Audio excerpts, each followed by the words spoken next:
I'm Karla Reffold and I'm the COO at Orpheus Cyber.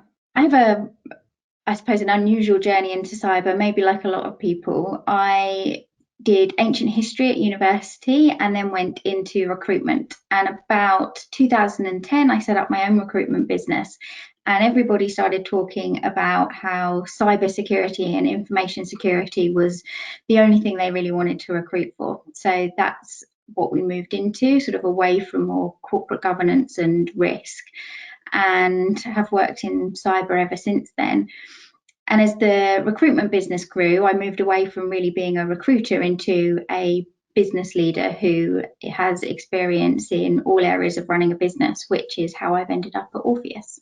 I think what drove me to start Beecher Madden was seeing at the time how there was definitely some gaps in the industry for people to do recruitment in a more ethical way and in a more in a way that had more integrity around it. So that was a big driving force, and it was quite an exciting opportunity to run my own business and to try doing it for myself. I've always said at the time I was quite young and probably a little bit naive and a little bit arrogant and didn't really see how it could possibly fail. So that was really driving me to go and do something that I thought I would be successful at. Yes, so founded Beecher Madden in 2010, and the first few years were pretty exciting, like most startup environments, where we were doubling our sales every year, we were hiring lots of new people. And then I think we got to a point, like a lot of businesses do, where we had a reasonable amount of people and we had a bit of a choice to keep increasing the size of the team or to look at other countries. So we set up an office in America in around 2014, 2015. And America at that time was much less advanced in recruitment than the UK market. So it was a really exciting market to go and get involved in, which had a lot of potential. And that grew over the next few years. I sold the business in 2017 and then stayed with the company that bought us. I think when you're selling a business, selling and working with somebody where you feel your values are aligned is really, really important. And that's why I picked the particular company that did buy us when we had offers from a couple of different places as well. I just felt like this was a company that was going to help me and the business achieve the goals that I still had for it. So I stayed with the business that acquired us and did some work with our international offices on improving how we could cross-sell between the brands and between different countries, and really focused on growing the American business as well, which became quite successful and enabled me to move out there in early 2020. In 2010, there weren't many recruitment businesses. I don't think there were any that just focused on cybersecurity. And indeed, in our first year, we didn't just focus on cybersecurity either. We were looking at disaster recovery and business continuity and crisis management, which was what my background in recruitment was in. There were other companies that were doing cybersecurity as part of that, but I think we were one of the first, if not the first, that said that's all we're going to do. And I think that plays out over the years as well. So now there are lots of companies that say they do cybersecurity recruitment, but there's only a few that only specialise in that. And I think that's really important for companies when they're thinking about recruiting. You probably have quite a lot of choice. So are you actually working with a specialist who knows the market, or are you working with somebody that will be doing general IT and then see cyber as an add-on to that? My role with Orpheus Cyber as COO involves looking after all areas of our operations, and a couple of key focuses for us are on our people. So we're 4 years old now. We've got a really amazing team of well-educated, intelligent people that are doing some really great things for us with our threat intelligence work and with the platform that we've recently developed too.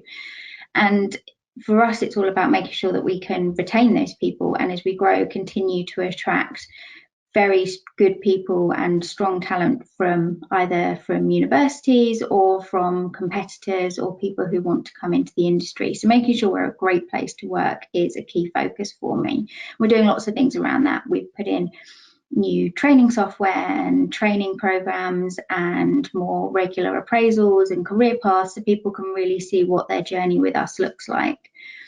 And then the other focus that is particularly of interest to me and that I spend a lot of my time on is our marketing activities. So we have, I think, a fantastic product that does some really great things and can really help people secure their supply chain in particular. But if nobody's heard of you, then that doesn't really matter how good your product is. So we're doing a lot of work to make sure that people know who we are, they know where we are, they know what we do, and they know that we're someone they should be looking at when they're thinking about implementing either threat intelligence solutions and they need some help there, or where they're looking at securing their supply chain. So lots and lots of marketing activities and really showcasing the talent that we have internally. So getting the people that we have to showcase their thought leadership with some of the videos and blogs and white papers that they're writing. So I've met Josh and Charlie from Trident through my work with Orpheus, and anyone that's watched the recruitment space over this year will know that there's been an awful lot of change, and there are a lot of cyber recruitment startups coming out where companies have maybe downsized or changed over the past year, or people have seen it as a good time for them to go out on their own.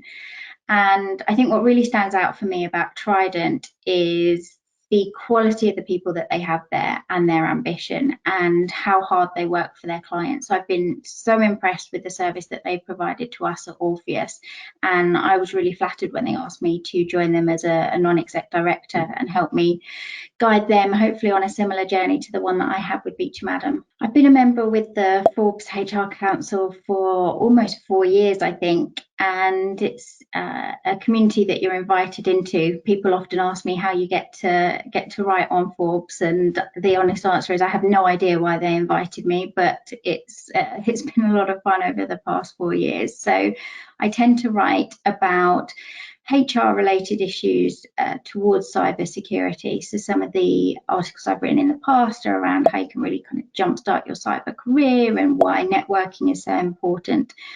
And they also invite you kind of each month to participate in expert panels, so answering questions that they see as being particularly interesting to the market. And there's been a few recently around internships and remote working and what the future of work might look like. So I'm always really excited to be included in some of those. What's really interesting to me about cybersecurity is how it's changed over the years. And I was always fascinated about it from the first time I even understood what it was. And I think sort of 10 years ago, the issue was really making sure companies understood why cybersecurity was important and trying to get people to take notice and grow teams and departments and put investment in, which obviously to varying degrees has happened. And now we're in a position where I think we need to professionalize the industry a little bit. We need to define what career paths look like and how we bring people into the industry. There's a lot of debate around experience versus education and the value of certs and things like that. And also how we quantify our investment on the tools that we're putting in place. We spend a lot of money. Are they all working and are they necessary? Budgets can't keep increasing. And I think what's really going to be interesting for 2021 is the regulator interest in the supply chain in particular. I think we've seen how many companies are getting breached through their supply chains. That feels like the next area, but also how legislation is going to come around cybersecurity as well. We're seeing so much money being paid out through ransoms and ransomware, and I just find it fascinating how governments are maybe a little bit behind and need to start thinking about where they get involved and where they legislate. So there is so much to me about the industry that is absolutely fascinating. And I think the people in it as well are probably what make it. I tend to find that people in cyber are motivated by doing the right thing and by making their companies and the ecosystem in which we operate a better place. Threat intelligence to me is a really fascinating area, and as I've learned more in my few months here with Orpheus, I no longer understand how anyone can do anything in cyber without having some form of threat intelligence. And understanding now the difference between intelligence and information and data, and really seeing how companies are maybe a little bit confused about that. So I think threat intelligence is just crucial to any program. And if budgets are going to become more squeezed, and I think they probably are, we're going into a recession, we cannot continue to just throw money at cybersecurity, particularly when we are telling our board you can never be 100% secure. So they're going to struggle, I think, to continue to invest increasing amounts of money. So putting in threat intelligence as part of your security program, if you haven't already, is going to be essential so that you know where to prioritize and how to quantify your risk better. I think that's another area that we're moving to as an industry, where our CISOs and our security leadership understand how to quantify risk in a way that the business understands and the business is used to hearing. And threat intelligence really can inform that process. Do it. It's a great industry to get into, particularly if you're female. There's an underrepresentation of women in the industry, and in all my research I found that women are generally actually paid more than the men that they work alongside, because of the varied skills and backgrounds that women who enter the industry tend to have. And I think it's important to find out which area of cyber really interests you. It's actually a very broad space, and cyber is this all-encompassing term. So working out which area interests you and then planning your career around how you develop in that area, rather than coming at the industry with this view that you don't really know. And if you don't know, I think that's fine, but finding out a way to find out where you want to specialize, so whether that's through courses or mentoring or gaining some experience, I think that's the most important thing you could do.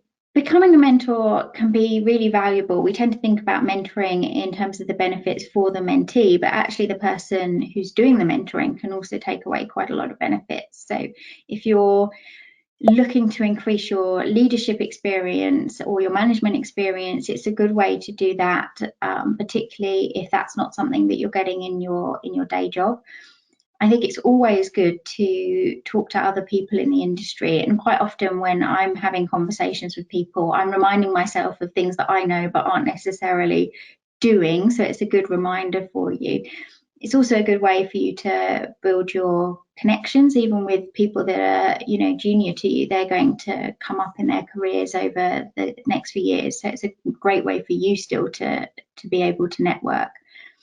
And I think it's important that if we want more people come into the industry, that we provide the opportunity for them, and that we provide people with those experiences and that knowledge, and that we can share that and have a way to open up the industry to more people. We're still growing and we're still relatively new, so it's a really important thing for us to take part in. Finding a good mentor can be quite tough. There are lots and lots and lots of schemes, so I always recommend looking at organisations within the industry. So places like WeSys do a really good mentoring program, although they're mostly US focused. But look on social media as well. Look for #mentoring and see what comes up, and then you'll quite often find organisations that are running schemes and looking for participants. And if there isn't something that is available, then reach out to people that you respect in the industry and ask them. It doesn't have to be a formal process where they commit to spending the next year with you or hours and hours of their time, but maybe asking if you can have a short conversation to ask them a couple of targeted questions. And it's really hard this year when we've got no conferences and events to go to. I think if you can go meet people in person, it's much easier to informally start that relationship. But we don't have that option right now. So, you need to reach out to people, be prepared for people to say no, maybe give them the opportunity to say no, but actually just kind of suck up that awkwardness of asking, because a lot of people in the community are really open to this. They're generally nice and helpful and want to get involved in these things. So actually just reaching out and asking people, I think you'll be surprised how many people say yes.